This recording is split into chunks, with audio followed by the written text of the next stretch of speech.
بسم اللہ الرحمن الرحیم الحمدللہ رب العالمین وصلی اللہ علی محمد وآلہ الطاہرین ولعنۃ اللہ علی اعدائہم اجمعین۔ واجبات نماز میں سے ایک ہے ذکر، اور ذکر کے معنی ہے کہ رکوع اور سجود میں سبحان ربی العظیم و بحمدہ اور سبحان ربی الاعلی و بحمدہ۔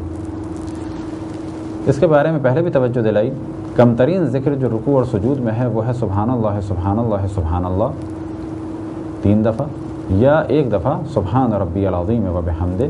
اور سجدے میں کم ترین ذکر ہے سبحان اللہ سبحان اللہ سبحان اللہ، یا 1 دفعہ سبحان ربی الاعلی و بحمدہ۔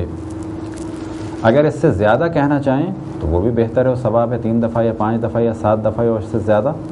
لیکن کم سے کم مقدار یہی ہے جو آپ کے سامنے بیان کی، یعنی 3 دفعہ سبحان اللہ یا 1 دفعہ سبحان ربی العظیم و بحمدہ رکوع میں، یا 3 دفعہ سبحان اللہ یا 1 دفعہ سبحان ربی الاعلی و بحمدہ سجدے میں۔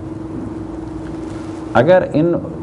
ذکروں کو یعنی اذکار کو جان بوجھ کر چھوڑا جائے تو نماز باطل ہو جائے گی، لیکن اگر بھولے سے چھوڑ دیا جائے تو نماز باطل نہیں ہوگی۔ یہ تھی ایک مختصر سی گفتگو ذکر کے بارے میں۔ خداوند تبارک و تعالیٰ سے دعا ہے کہ بحق محمد و آل محمد ہمیں اپنے رسول اپنی حجتوں خصوصاً امام زمان علیہ السلام کی معرفت اور اطاعت کی توفیق عطا فرمائے۔